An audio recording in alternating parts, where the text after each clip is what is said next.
कि मैंने कहा ना तुमसे, मेरी सारी मीटिंग्स कैंसिल कर दो। हाँ हाँ, दिल्ली वाली मीटिंग भी। मैं बहुत ही बड़ी मुसीबत में फंस गया हूँ, मैं घर से बाहर नहीं निकल सकता हूँ। अजीब मुसीबत है, पैसा कम हो तो गरीबी परेशान करती है, और जब पैसे ज्यादा आ जाते हैं तो इनकम टैक्स वाले साथ आते हैं। ये तो अच्छा हुआ मुझे पता चला कि रेड पड़ने वाली है, नहीं तो पता नहीं क्या हो जाता। हाँ हाँ, कैसे भी करके सारा पैसा मुझे घर से बाहर लेके जाना है, और उसके बाद मैं शहर से कहीं दूर छुट्टियां मनाने चला जाऊंगा। ठीक है, मैं बाद में तुमसे बात करता हूं।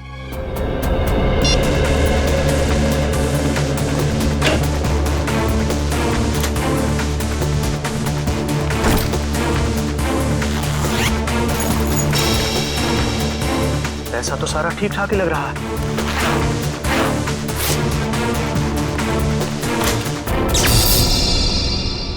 अरे, ये लाइट कैसे चली गई? ऐसे तो कभी जाती नहीं है लाइट।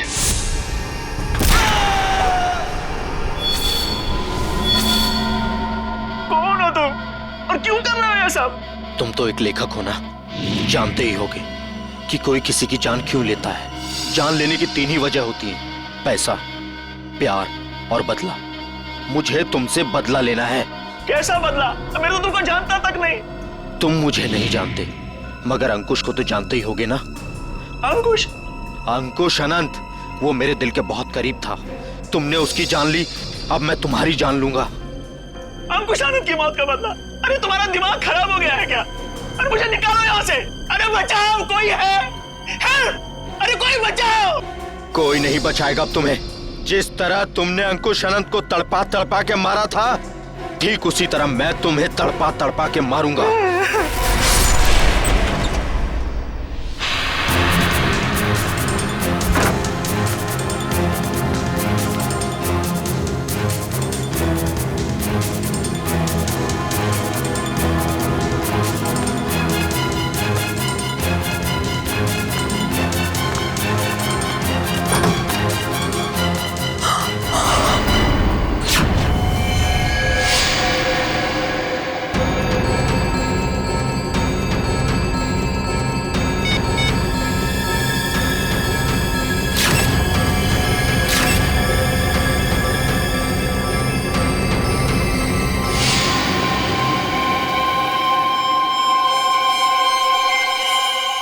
ये क्या है? चाकू?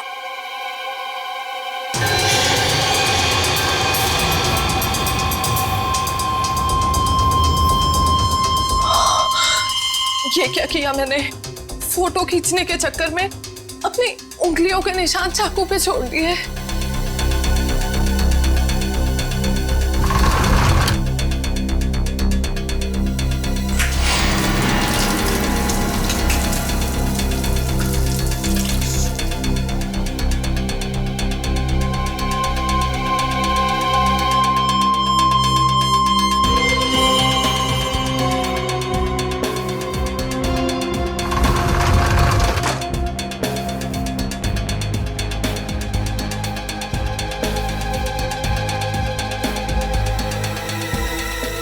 अभी बाहर के पब्लिक फोन से सीआईडी को फोन कर देती हूँ।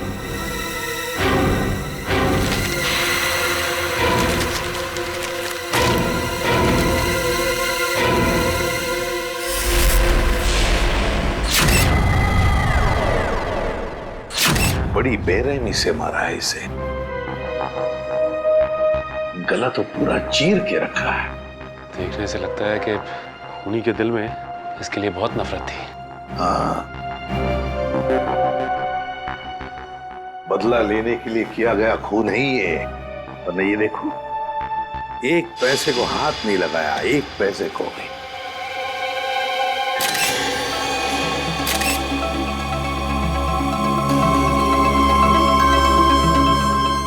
सर। हाँ सर, ये देखिए, ये चाकू वहां बेड के पास पड़ा हुआ था। सर, इस चाकू पे तो जरा भी खून नहीं लगा हुआ है, बिल्कुल साफ है। श्रेया, स्प्रे मार के देखो जरा। सर,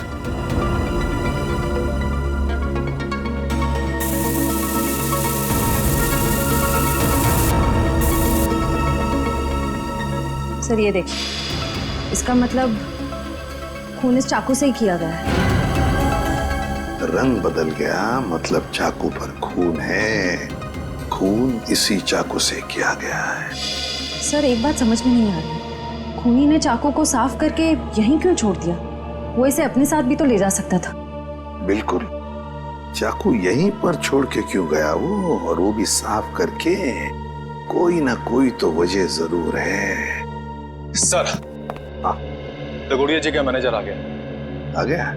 जी सर। ठीक है सचिन, बॉडी को फॉरेंसिक लैब भेजने का बंदोबस्त करो। अच्छा। इस मैनेजर से मिलता हूँ।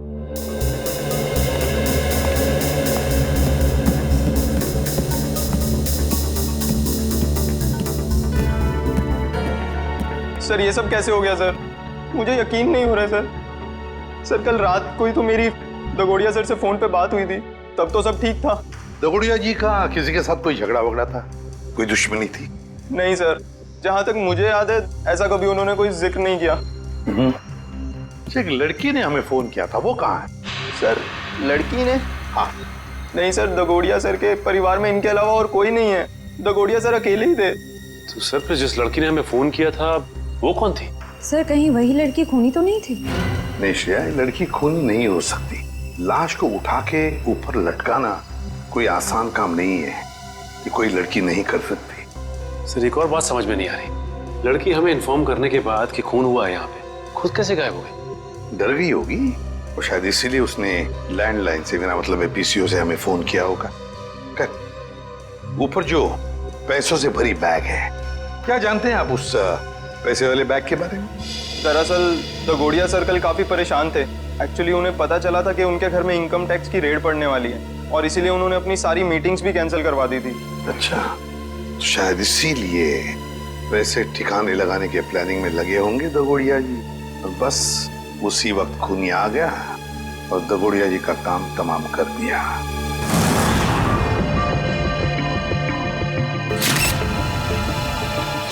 एक मिनट, देखो ये देख रहे हो, इसके गाल पर ये नीला नीला निशान। हाँ सर। ये देखो, ये निशान दोनों तरफ। ये कोई जहर का चक्कर तो नहीं हो सकता है सर, लेकिन वैभव ऐसा लगता है जैसे ये उंगलियों का निशान है। कहीं ऐसा तो नहीं है कि खूनी ने इसका मुंह दबाने की कोशिश की हो? इसे देख के तो ऐसा ही लग रहा है सर। पर क्यों? कहीं ऐसा तो नहीं कि खूनी इसका मुंह खोलना चाहता हो सकता है। इसका मुंह देखना चाहिए खोल के।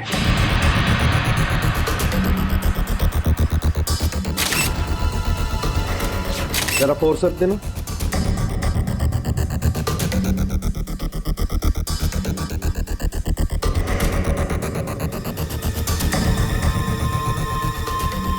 ये देखो, इसके मुंह में ये कागज का टुकड़ा, क्या हो सकता है ये?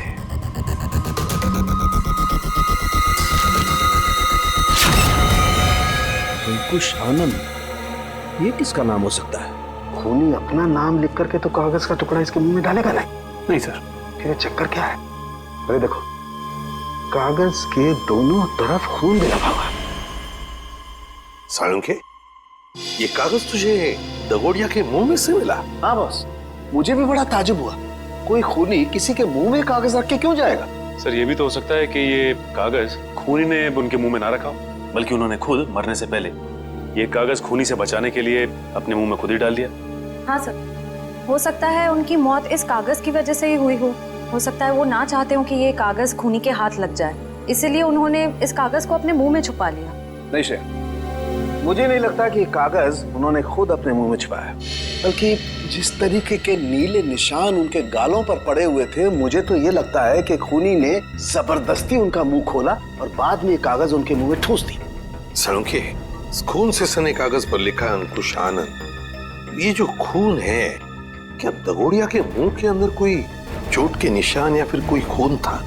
नहीं बस, लाश के मुंह में किसी किस्म का कोई जख्म या कोई चोट का निशान नहीं था। मुझे लगता है कि खूनी ने पहले दगोड़िया साहब को मारा और उसके बाद ये कागज उनके मुंह में रख दिया। ये जो खून लगा है कागज पे, ये खूनी का है? नहीं सचिन, ये खून दगोड़िया साहब का है। मैंने चेक कर लिया बॉस। सर, इंटरनेट पे ये नाम सर्च किया मैंने, अंकुश आनंद। इस नाम के 2 लोग हैं सर, एक है चेन्नई में और दूसरा नासिक में। पता लगाओ इन दोनों के बारे में। इन दोनों में से एक का संबंध तो जरूर होगा, इस दगोड़िया के साथ जरूर होगा। हेलो, हाँ, कहाँ पे? ठीक है, हम लोग पहुंचते हैं। सर, एक और खून हो गया है, लेखक मुकेश कुमार का। लेखक मुकेश कुमार? मतलब एक और लेखक का खून? तो फिर जरूर इस मुकेश कुमार और दगोड़िया के खून में कोई ना कोई संबंध है, कोई ना कोई संबंध जरूर है।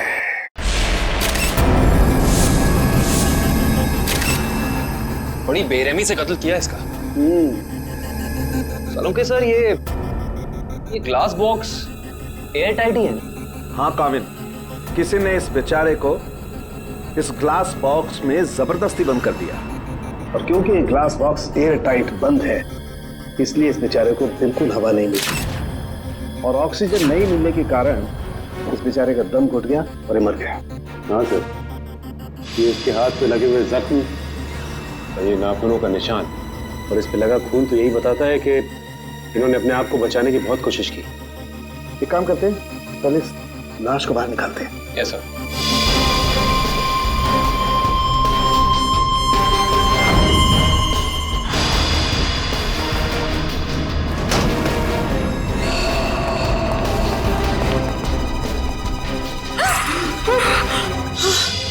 सर, पड़ोसियों को लेकर आया हूँ। इन्होंने देखा है खूनी को अंदर आते हुए। इन लोगों को क्राइम सीन पे लाने की क्या जरूरत थी? वहां पर तो रोक सकते थे ना।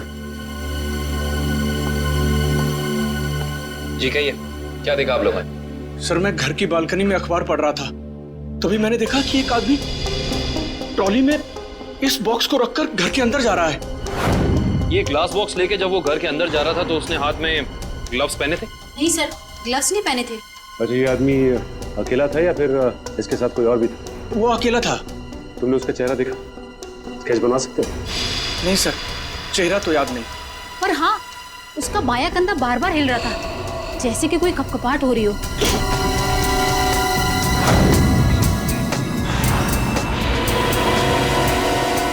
कैविन, यस सर।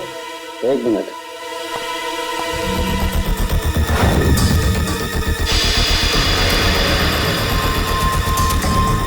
ये देखो कैविन, इस लाश के मुंह में ही एक कागज का टुकड़ा।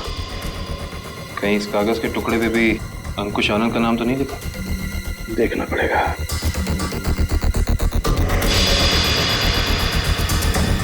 इस पे तो रिजू कालिया लिखा हुआ।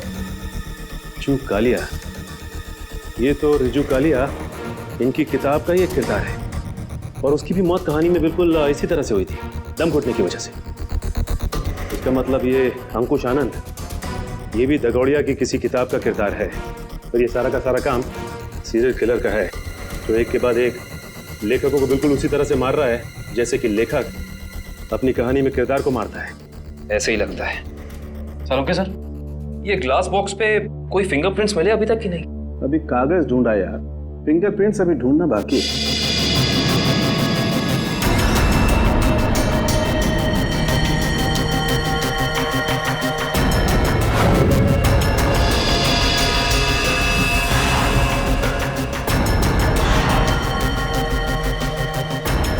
मैग्नीफाइंग ग्लास देना जरा।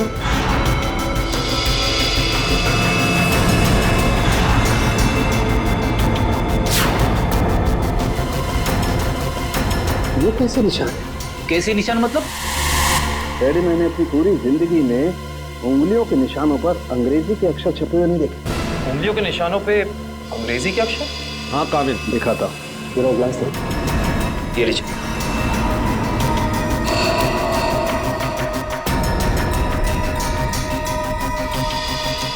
ERIUN देखो, कैसे कर सकते हैं? पड़ोसी भी कह रहा था, ये ग्लास बॉक्स लेकर जो इंसान यहाँ आया था उसने ग्लव्स नहीं पहने थे। इसका मतलब ये अनोखे उंगलियों के निशान उसी इंसान के हैं। उंगलियों पे छपे हुए अक्षर? सालुंके साहब, ये कैसे मुमकिन है? मुमकिन है फ्रेडी, बॉडी मॉडिफिकेशन के जरिए मुमकिन है। लेकिन सालुंके साहब, अगर खूनी एक एक कदम फूक फूक के रख रहा है तो फिर उसने हैंड ग्लोव्स ना पहनने की गलती कैसे की? क्योंकि ये गलती नहीं है, बल्कि जानबूझ के किया गया है। ये सीरियल किलर अपने हर खून पे अपना सिग्नेचर छोड़ रहा है, इन अनोखे उंगलियों के निशान के जरिए। हाँ, और इस तरह के निशान हर आदमी अपनी उंगलियों को बनवा भी नहीं सकता। और इस तरीके के निशान हर जगह बन भी नहीं सकते। इस शहर में ऐसे बहुत कम टैटू पार्लर हैं जहां इस तरीके का बॉडी मॉडिफिकेशन होता हो, बहुत कम।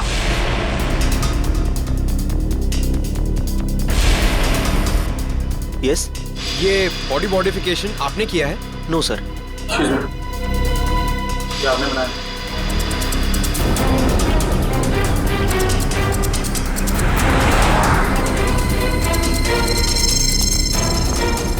अभी बिजी हूं मैं, बाद में आना।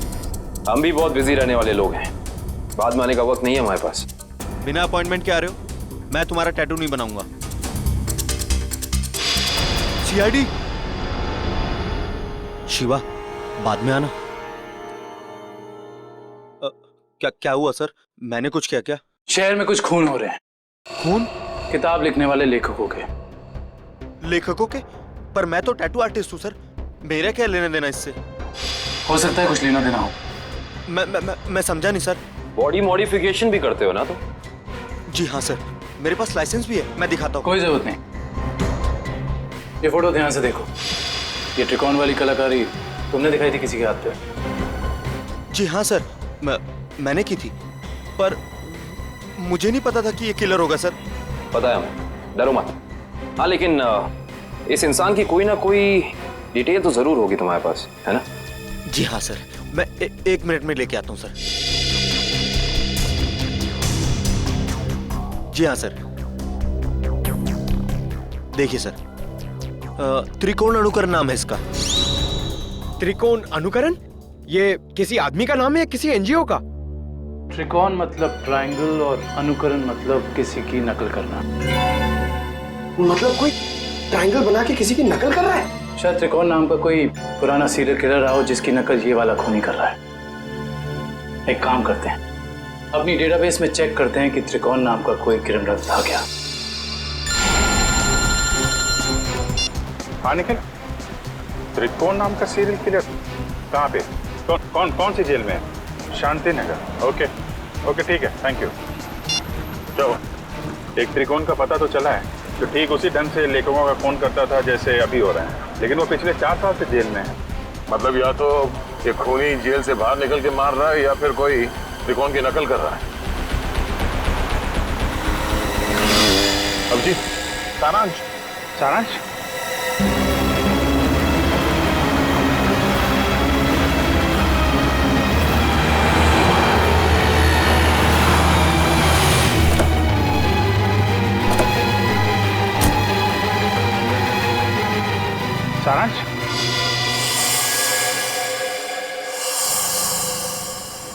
नहीं अंकल, मैं तो अभिषेक हूँ। माफ करना, हम इसे कोई और समझ बैठे। सर 15 दिन हो गए, अखबार, न्यूज़पेपर्स, हर जगह कोशिश कर ली, मगर सारांश हमें मिला ही नहीं सर। मिलेगा पंकज, जरूर मिलेगा। मेरा दिल बोल रहा है सारांश हमें जरूर मिलेगा। सर, ये लोग सीआईडी से आए हैं। आइए सर, मैं आप ही लोगों का इंतजार कर रहा था। त्रिकोण से मिल सकते हैं हम लोग? हाँ, क्यों नहीं। पर सर, मुझे नहीं लगता कि त्रिकोण ये सारे खून कर रहा है, क्योंकि इस जेल से बाहर निकलना बिल्कुल ही नामुमकिन है। अच्छा, इस त्रिकोण का स्वभाव कैसा है अभी यहाँ इस जेल में? हिंसक और खतरनाक ही है या? नहीं सर, ऐसा बिल्कुल भी नहीं है। वो तो बहुत ही शांत और सुलझा हुआ है। मैं तो खुद चाह रहा था कि सरकार से अपील करूं कि उसकी सजा माफ कर दी जाए। अब ये कोई संयोग तो नहीं हो सकता कि कोई उसकी नकल करके खून कर रहा है? हाल ही में कोई आया था उससे जेल में मिलने के लिए? नहीं सर, आप तो जानते हैं कि वो स्पेशल सेल में है, और स्पेशल सेल में बाहर वाला तो क्या, कोई जेल का कैदी भी उससे नहीं मिल सकता। चलिए जरा मिल लेते हैं।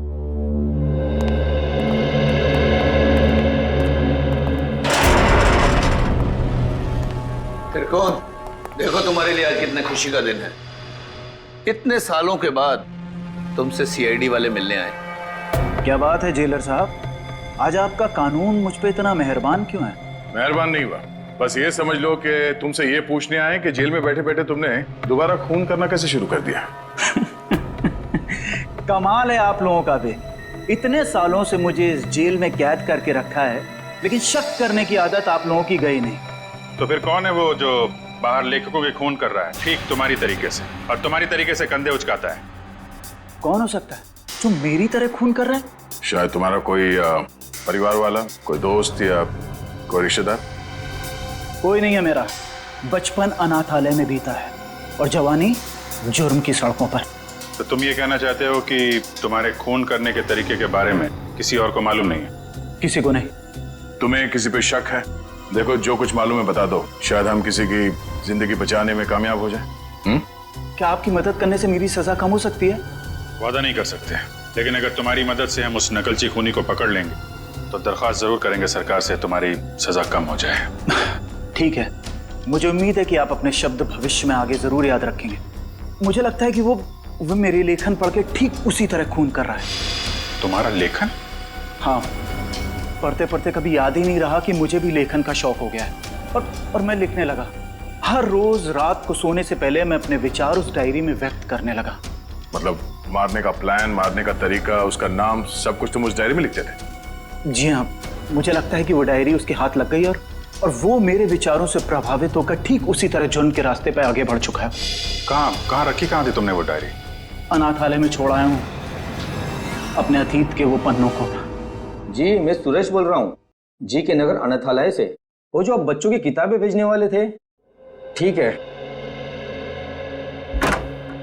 मैं शाम को आके ले लूंगा। हाँ जी, नमस्ते। कहिए। सीआईडी? क्या बात है सर? जो बात हम आपसे कहना चाहते हैं उसका संबंध त्रिकोण से है। त्रिकोण? मुझे पता था कि एक न एक दिन त्रिकोण की वजह से यहाँ पुलिस या सीआईडी जरूर आएगी। क्या आप पहले से ही जानते थे कि त्रिकोण गुनाह के रास्ते पर चलने वाला था? नहीं, उसे तो यहाँ से निकले हुए जमाना हो गया। जब वो यहाँ आया था तब सिर्फ 12 साल का था। तो क्या वो बचपन से ही हिंसक स्वभाव का था? नहीं सर, हिंसक स्वभाव का तो नहीं था वो, लेकिन वो घंटों घंटों एकांत में बैठना पसंद करता था। किसी से ज्यादा बात भी नहीं करता था। मतलब वो अकेले बैठ के सिर्फ किताबें पढ़ता था? आपको कैसे पता सर? क्योंकि हम मिल चुके हैं उससे। फिलहाल वो जेल में है। ज्यादातर अपराधों की ही किताबें पढ़ा करता था वो। किताबों के पन्नों में डूबकर एक अलग ही दुनिया में चला जाता था। किताबों के किरदारों से बातें करने लगता था कि तुमने खाना खाया या नहीं। कभी कभी तो मैं डर जाता था कि उसका ये जुनून एक मानसिक बीमारी ना बन जाए। आपका डर बिल्कुल ठीक निकला। उसके इसी मानसिक बीमारी ने उसे मजबूर किया उन लेखकों को मारने पे जिनके उपन्यास वो पढ़ता था और जिनके लेखन से वो काफी प्रभावित था। और उन लेखकों को बिल्कुल वैसे मार रहा है जैसे उन्होंने उपन्यास में किरदारों की मौत लिखी है। मुझे इस बात से जरा भी हैरानी नहीं हो रही है, क्योंकि अगर उसका कोई पसंदीदा किरदार उपन्यास में मर जाता तो चीख चीख कर रोता, लेकिन अब तो जेल में है ना, तो आप लोग यहाँ क्यों? देखिए, लेखकों के फिर से खून हो रहे हैं, बिल्कुल उसी तरह से जैसे त्रिकोण करता था। मतलब त्रिकोण जेल से भागकर फिर से खून कर रहा है? नहीं, त्रिकोण तो अभी भी जेल में है। कोई और है जो त्रिकोण की तरह नकल करके लेखकों का खून कर रहा है। किसी पे शक है आपको? नहीं सर, मुझे किसी पे शक नहीं है। चलो ठीक है, मगर त्रिकोण यहाँ पर जिस कमरे में रहता था, क्या वो कमरा हम देख सकते हैं? सर, वो तो बहुत पुरानी जगह है, अब वहाँ कोई नहीं रहता है। फिर भी ठीक है सर, आइए।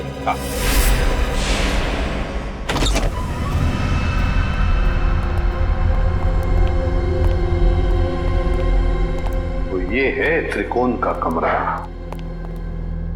मैनेजर साहब, त्रिकोण के पास एक डायरी हुआ करती थी, कुछ जानते हो उस डायरी के बारे में? नहीं सर, हमें तो ऐसी कोई डायरी नहीं मिली। वैसे आप देख सकते हैं सर, यहाँ पे कुछ पुरानी किताबें पड़ी है, शायद उसमें हो। देखो फ्रेंड, किताबों को ऐसे क्यों रखा गया? संभाल के क्यों नहीं रखा?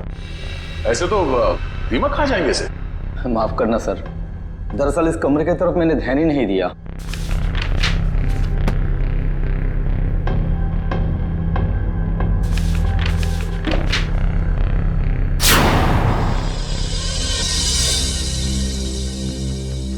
सर, डायरी तो दिख नहीं रही। लेकिन मुझे कुछ दिख रहा है सर। क्या? सर, ये ईंट देखिए दीवार पे, बिल्कुल अलग है। पूरी दीवार में जितनी ईंट है उससे अलग है। दया, जरा देख लो। सर, वो केस याद है ना आपको? दीवार से लाशें निकलने वाला केस, कहीं इस केस में भी ऐसा ही कुछ? डायरी ढूंढ रहे हम, समझे? लाशें नहीं।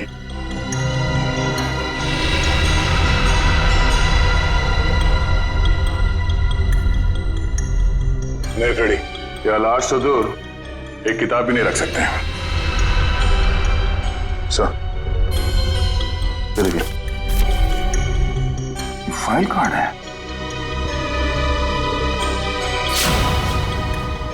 हाँ, त्रिकोण।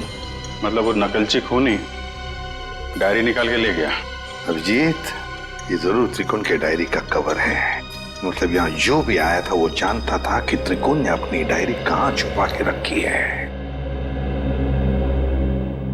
ये यहाँ त्रिकोण के बाद में कोई रहता था? हाँ सर, एक लड़का रहा करता था, सुंदर नाम था उसका। ये सुंदर बाद में भी कभी आया था यहाँ इस कमरे में? हाँ सर, आया था। महीने भर पहले वो मुझसे मिलने आया था और कुछ दिन यहाँ रहा भी हो, अपनी पुरानी यादें ताजा करने के लिए। अच्छा, सुंदर। सुंदर का पता तो होगा ना आपके पास?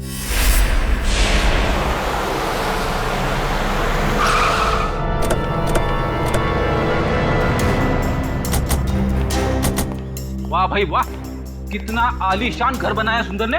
अंदर चल के देखते हैं और क्या क्या आलीशान राज छिपा रखे हैं सुंदर ने।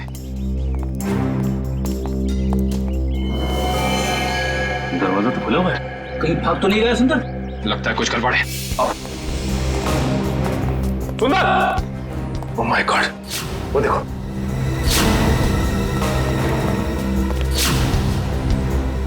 लगता है ये मर चुका है। गोली मारकर जान ली है इसकी, वो भी 3-3 गोलियां।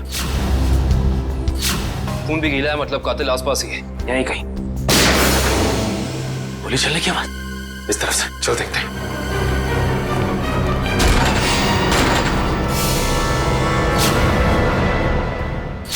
देखो से। सुंदर जी, हाथ ऊपर।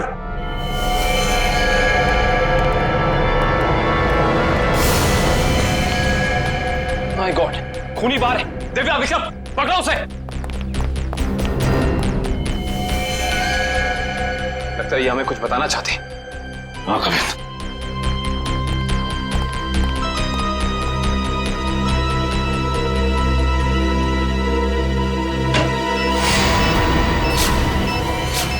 यहाँ बॉम्ब है, सिर्फ 30 सेकंड बाकी है, निकलते हैं यहाँ से। चलो जल्दी चलिए। मैं मेरी मीना को ऐसा छोड़ के नहीं जा सकता। मीना, मीना, अरे रुक जा, मर जाएगा।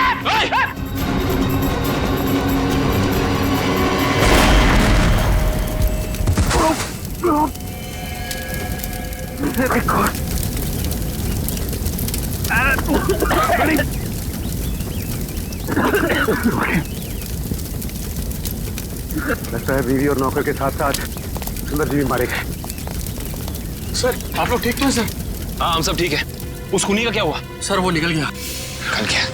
वाह, मतलब तुम लोग समझ पाने से पहले ही ब्लास्ट हो गया। वो आदमी तुम्हारे हाथ से निकला और ब्लास्ट पे मर गया। वाह।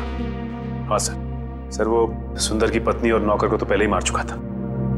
बस वो यही चाहता था कि सुंदर भी मर जाए और हम ये केस बंद करते हैं। सचिन, तुम्हारे कहने का मतलब है कि सुंदर असली सीरियल किलर नहीं है?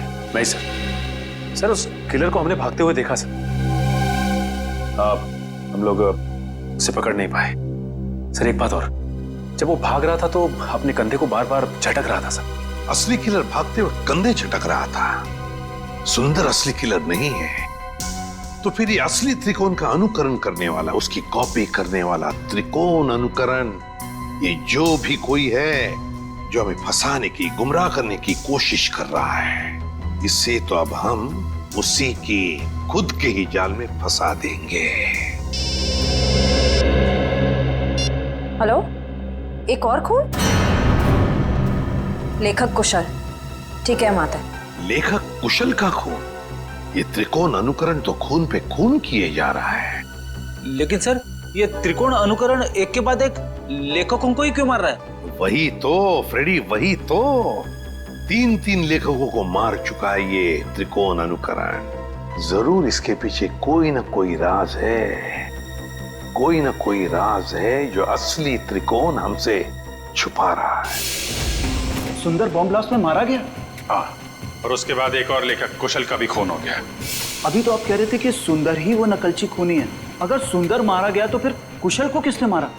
बंद करो ये ड्रामा, समझे?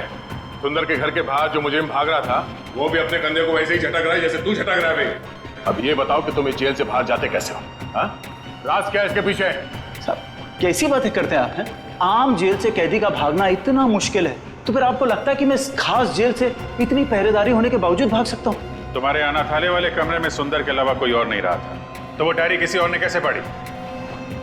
किसी ने वो डायरी पढ़ी या नहीं पढ़ी ये मुझे नहीं मालूम है, लेकिन मेरी डायरी में अगला नाम उस कुशल का था जिसे मैं मारना चाहता था। मतलब उस लिस्ट में किस किस के नाम है तुम्हें अभी भी याद है? जी मेरे पास लिस्ट है, आप चाहें तो मैं उसकी एक कॉपी दे सकता हूँ।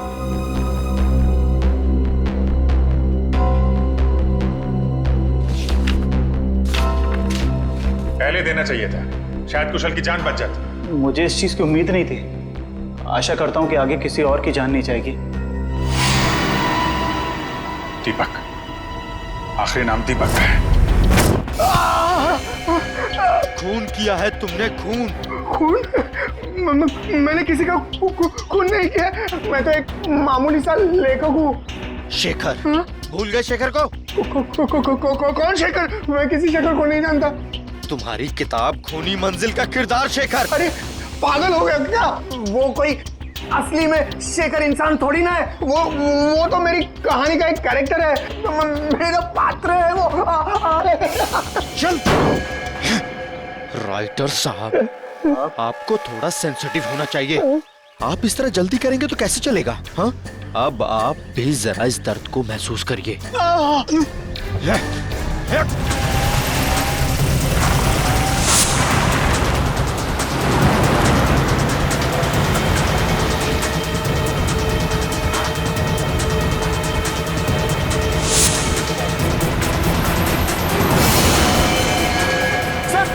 सर दीपक का उस गाड़ी में।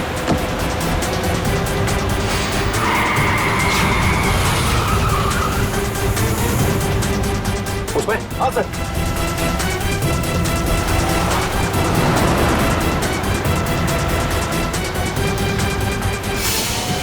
आज ये नकलची लंगूर हमारे हाथ से बचेंगे नहीं।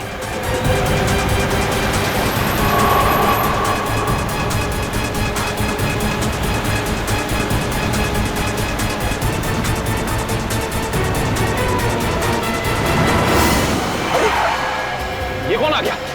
कोई शराबी होगा सर, इसकी वजह से हमारा खून ही हाथ से निकल जाएगा।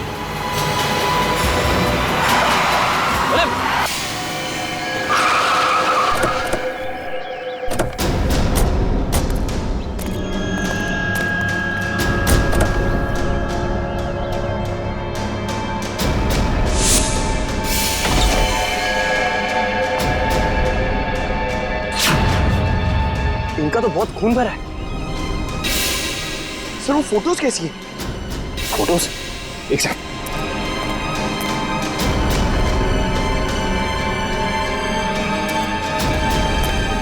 ये देखो, ये तस्वीरें केसी डगोडिया के क्राइम सीन की तस्वीरें इनके पास। ये फोटोज इसके पास कैसे आई सर? ये कोई जर्नलिस्ट या रिपोर्टर तो नहीं? जर्नलिस्ट को तो वहां अंदर आना अलाउ नहीं किया था। सर इसका मतलब ये हमारे पहुंचने से पहले वहां पहुंच गई थी। हो सकता है पंकज, कहीं ये वही लड़की तो नहीं जिसने हमें फोन करके बुलाया था? इसका होश में आना बहुत जरूरी है। दिव्या, पानी की छींटे डालो।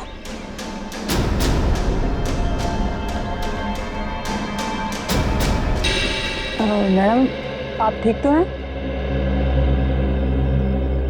आप ठीक तो है ना? हाँ मैं ठीक हूँ। हम लोग सीआईडी से हैं। ये तस्वीरें आपके पास कहाँ से आई?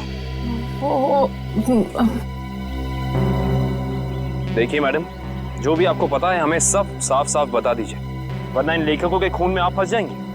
देखिए सर, मैं तो डागोरिया साहब की असिस्टेंट हूँ। वो मेरी मदद कर रहे थे मेरा पहला क्राइम नॉवेल लिखने में, लेकिन उस दिन जब मैं उनके यहाँ पहुंची तो उनका खून हो चुका था। फिर मेरे दिमाग में एक आइडिया आया, मैंने सोचा कि क्यों ना मैं इस पे एक नॉवेल लिखूं। बस इसीलिए मैं आप लोगों का पीछा कर रही थी, ये जानने के लिए कि आप लोग कातिल को कैसे पकड़ेंगे। आप हमारा पीछा कर रही थी? इसका मतलब आप जानती थी कि हम कौन हैं? हाँ। अपनी नॉवल में ये भी लिख देना कि तुम्हारी वजह से खूनी हमारे हाथ से निकल गया। देखिए सर, मुझे माफ कर दीजिएगा, मैंने ये सब जानबूझ के नहीं किया। वो मेरी गाड़ी का ब्रेक अचानक फेल हो गया था, इसीलिए। सुनिए, अगर आपकी इस गलती की वजह से दीपक को अपनी जान गंवानी पड़ी ना, तो ये कानून आपको कभी माफ नहीं करेगा।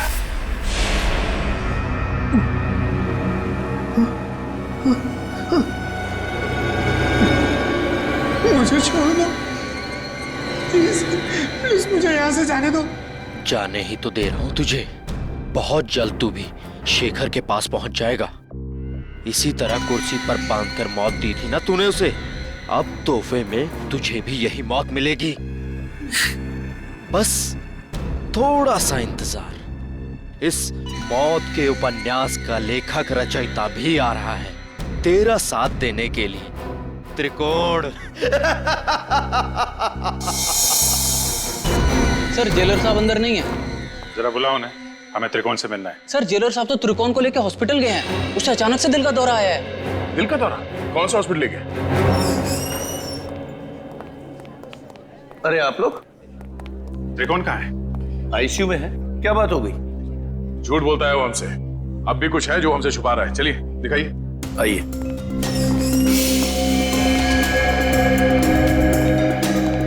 कहाँ है ये त्रिकोण? कहाँ है? अभी तो यही था, कहाँ चला गया? सर कहीं वो हॉस्पिटल से भाग तो नहीं गया दीपक को मारने के लिए? भाग कैसे सकता है? यहाँ कौन था? कौन वार्ड बॉय था यहाँ पे? सर मकरंद था। ये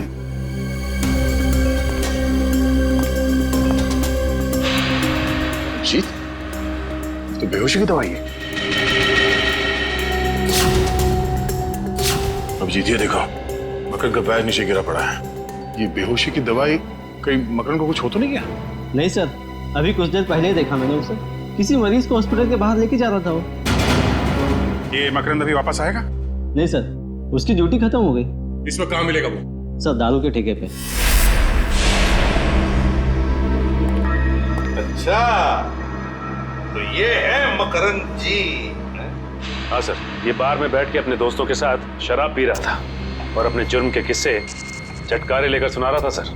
तो हमने सोचा क्यों ना इसे ब्यूरो में ले चले, इसकी अच्छी तरह से खातिरदारी करें। वाह वाह वाह सचिन, ये तुमने बहुत अच्छा काम कर दिया। क्यों मकरन जी, अब हमें भी सुनाओगे ना अपने कारनामों की कहानियां? क्यों, बताओ। साहब मुझे 1 लाख रुपए दिए गए थे उस मरीज को अपने वार्ड से बाहर लाकर गाड़ी में बिठाने के लिए। क्या? हाँ साहब। 1 लाख रुपए के लिए अपने आप को बेच दिया तुमने? किसने दिए थे पैसे तुम्हें? साहब ये मत पूछे, अगर उसे पता चला कि मैंने उसका नाम बता दिया तो वो मुझे। अच्छा, तो तुम्हें क्या लगा हम तुम्हें ऐसे ही छोड़ेंगे? और खातिरदारी करेंगे हम तुम्हारी, ऐसी खातिरदारी कि जिंदगी भर याद रखोगे। क्यों सचिन? बिल्कुल सर। अरे नहीं साहब, इसकी क्या जरूरत है, मैं बताता हूँ ना साहब, बताता। ढूंढो इस घर को अच्छी तरह से ढूंढो। देखो कहीं छुप कर बैठा है क्या? कोई ना कोई सुराग तो जरूर मिलेगा।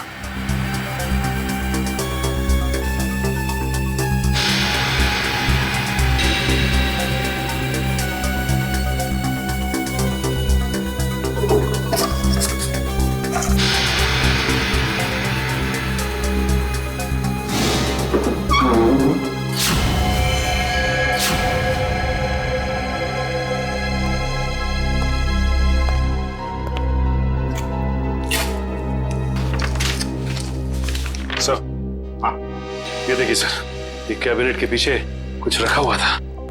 कागज है? हाँ सर, पेपर्स ही है। डायरी के पन्ने हैं? अरे ये तो त्रिकोण की डायरी के पन्ने हैं। यही तो हम ढूंढ रहे थे उस अनाथ आश्रम में। My God. क्या हुआ सर? श्रेया, इसमें लिखा है कि दीपक वो आखिरी लेखक है, दीपक जिसकी वो जान लेना चाहता है। इसका मतलब दीपक की जान को खतरा है? सिर्फ दीपक की जान को ही नहीं, उसके अपनी जान को भी। क्योंकि दीपक को मारने के बाद लगता है उसकी जिंदगी का मकसद पूरा होता है और फिर वो अपनी जान खत्म करना चाहता है। मतलब सर इस नकलची खूनी ने त्रिकोण को सिर्फ इसलिए अगवा किया हॉस्पिटल से ताकि वो उसे मार सके। और फिर वो उन दोनों को वहीं पे मारेगा सचिन, वहीं पे मारेगा जहां से लेखन शुरू हुआ है, उस अनाथ आश्रम में, उस अनाथ आश्रम के कमरे में। ये ठीक नहीं है, इसका अंजाम बहुत बुरा होगा। तुम्हें अंजाम की फिक्र कब से होने लगी त्रिकोण? और ये सारा खेल तो तुमने ही रचा था। मैं तो बस इसे इसकी मंजिल तक पहुंचा रहा हूँ। मुझे अपने द्वारा रचे इस गुनाह की गहराई का अंदाजा हो गया है। हम दोनों को मारकर भी तुम्हें वो शांति नहीं मिल सकती जिसके लिए मैंने इतने खून किए।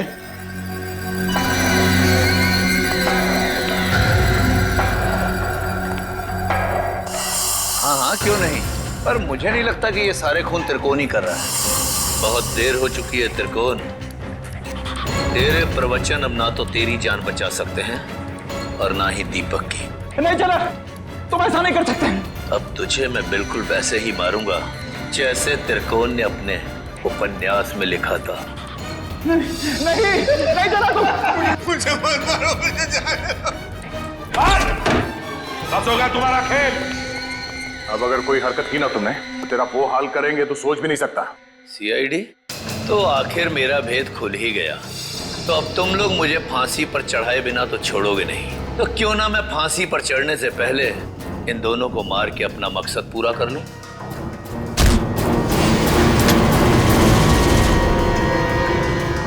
जेलर साहब उर्फ त्रिकोण अनुकरण बहुत झोंक लिया दुनिया की आंखों में धूल। आगे की कहानी हम तुमसे ही सुनेंगे। बताओ जल्दी, क्यों मारा तुमने? मैं जानता था मेरे लेखन में वही आकर्षण है, वही शक्ति है जो उन लेखकों के लेखन में थी जिनका मैंने खून किया। और इसीलिए त्रिकोण ने मुझे इसके अनाथालय भेजा ताकि इसकी डायरी के बहाने मैं इसका लेखन पढ़ सकूं और इसका फैन हो जाऊं, और ऐसा फैन हो जाऊं कि ये मुझसे जो चाहे वो करवा सके। जेलर साहब को फैन बनाने का मेरा सिर्फ और सिर्फ एक ही इरादा था, ताकि मैं अपनी सजा कम करा सकूं। इसलिए मैंने अपने हिसाब से इन्हें खून करने पर मजबूर किया ताकि मैं आप लोगों की मदद से सुंदर को पकड़वा सकूं और अपनी सजा कम करा सकूं। और सुंदर को बलि का बकरा बनाने के बाद मुझे इस बात का अंदेशा हुआ कि त्रिकोण का सपना कभी पूरा नहीं होगा। इसके लिए कुशल, दीपक और त्रिकोण की जान लेना भी जरूरी है। तो मैंने त्रिकोण के खाने में एक दवा मिला दी जिससे इसको दिल का दौरा पड़े, और फिर मैं इसे अस्पताल से अगवा करके इसको इसकी मंजिल तक पहुंचा सकूं। अगर सीआईडी को सुंदर की लाश मिल गई तो शायद वो सीरियल किलर को ढूंढना बंद कर दें, मगर फिर त्रिकोण के उस सपने का क्या होगा? उन सब लेखकों को मार के मोक्ष प्राप्त करने का सपना? नहीं, मैं पूरा करूंगा त्रिकोण का वो सपना। मैं त्रिकोण को गुमराह होने नहीं दे सकता। उन सब लेखकों को मैं मारूंगा और फिर उसके बाद त्रिकोण को भी मैं जिंदगी की जंजीरों से मुक्त कर दूंगा, जैसा कि वो चाहता है। सुंदर के मरने के बाद आप लोग कुशल की मौत की खबर लेकर आए तो मैं समझ गया ये जेलर किसी को नहीं छोड़ेगा, एक एक करके सबको मार देगा और अंत में मुझे मार देगा। तो और क्या करता? तुम्हारे लेखन में कशिश इतनी है। फिर मैं समझ गया अगर मुझे बचना है तो उसका सिर्फ एक ही रास्ता है, सीआईडी को तुम तक पहुंचाना, दीपक के घर। वाह रे वाह, कानून का रखवाला, वाह। और ऐसा घिनौना काम, एक मुजरिम का साथ दिया तुमने। मैं जानता था कि सीआईडी कभी ना कभी पूरा सच जान लेगी, मगर मैं क्या करता? इसके लेखन के आगे मैं बेबस हो गया था और इसके शब्दों के माया जाल में मैं एक खूनी बन गया, एक सीरियल किलर। बकवास, बकवास है सब।